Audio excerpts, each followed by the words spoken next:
Alright, so this is the Rubik's Cube we machined. This is made out of T6061 aluminum, and pretty much it's a box. It's like this.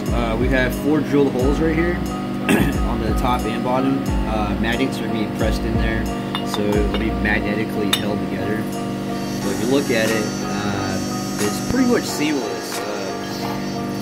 We have a little recess right here that's the same width as the saw blade that we use to put the grooves in. So this thing is pretty symmetrical, pretty square.